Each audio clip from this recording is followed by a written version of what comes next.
This is Quick Flicks. Today I am going to explain episode 4 of the TV medical drama, House. Spoilers ahead. The parents of a newborn are discussing what to call her when the baby starts spitting up, even though she hasn't eaten. They call the obstetrician to examine her, and he realizes the baby is having a seizure. She is taken to intensive care.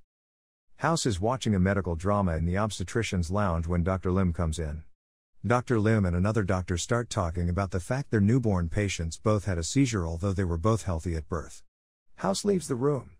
He goes to intensive care and finds two babies with similar symptoms, although the first has been diagnosed with a bowel obstruction and the second with a high fever. He thinks it is a contagious infection. Wilson thinks they have unrelated diseases. House goes to Cuddy to ask the two patients be put in isolation. Cuddy thinks the other doctors are right, but House is standing by his opinion and says they have an epidemic. However, Cuddy says two sick babies don't prove an epidemic. House gets his team. They go to look at all the other babies in the maternity ward. All of the other babies are fine. However, House finds another sick baby on another floor with the same symptoms. Cuddy moves the babies with a fever to isolation and starts directing women in labor to Princeton General. There are now 4 sick babies, and they are getting worse, rising fever and blood pressure dropping to the point where they are unlikely to last for a day if it keeps up. They can't find anything they have in common. Cuddy goes to build a team to swab surfaces for infections. House starts to think what the disease might be. House orders 2 powerful narrow-spectrum antibiotics, vancomycin and aztreonam, for the 2 most likely resistant bacteria. They do an MRI on the babies, but find nothing. They start them on the antibiotics. Cameron tells the mothers of baby boy Chen Lupino that their baby is sick, but Foreman has to step in to tell them how bad it is.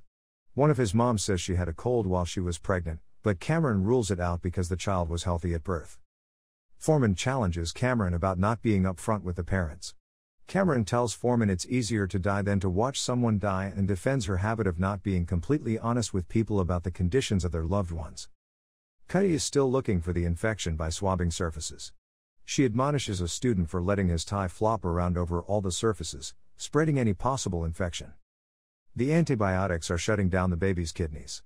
However, they can't decide which antibiotic to discontinue because they both cause kidney damage and they still don't know what disease they have. House tells them to withdraw a different antibiotic from each of 2 patients.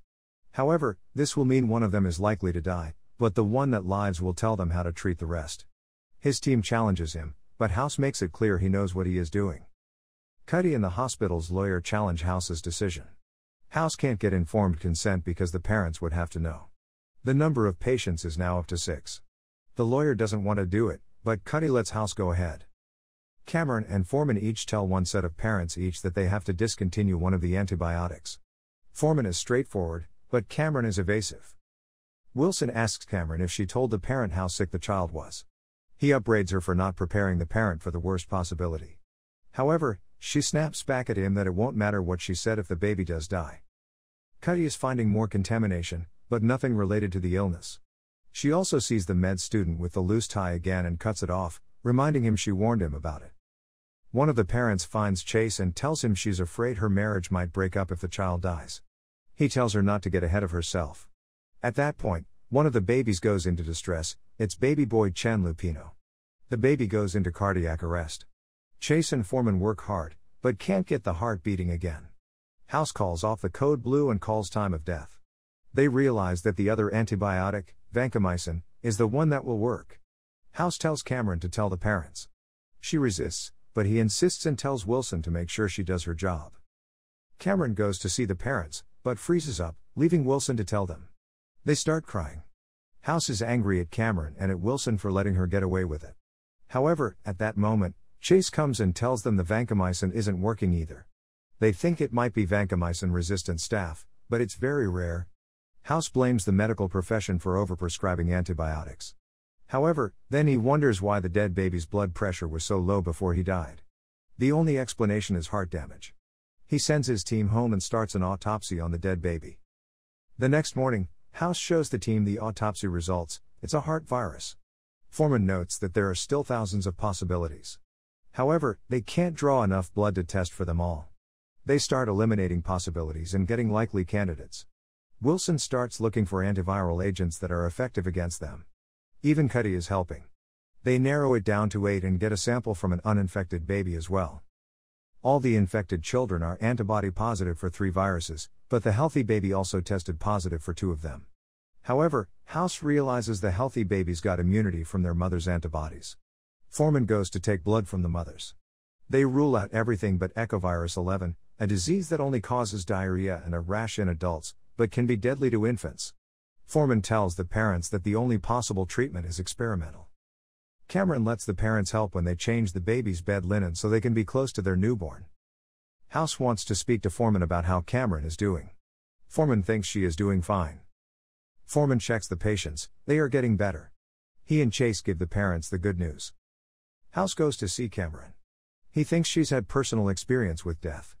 He asks her where she got the idea to let the parents help with the baby. She doesn't want to talk about it and tells House he can be a real bastard. As she's leaving, she sees one of the families getting ready to leave and brightens up. Wilson finds House wondering where the virus came from. He also wonders why Cuddy didn't find the person who spread it, as they must have been showing symptoms. He's also mystified by the fact that none of the babies had common personnel. However, he sees one of the volunteer women who hands out teddy bears coughing, and she also has a runny nose.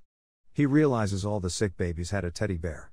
He celebrates by watching Prescription Passion in the maternity doctor's lounge, courtesy of the fact that the clinic patient wants him to help with her pregnancy. Subscribe to watch more videos like this. Turn on notifications. And leave a like and comment. It really helps the channel out. Thank you for watching.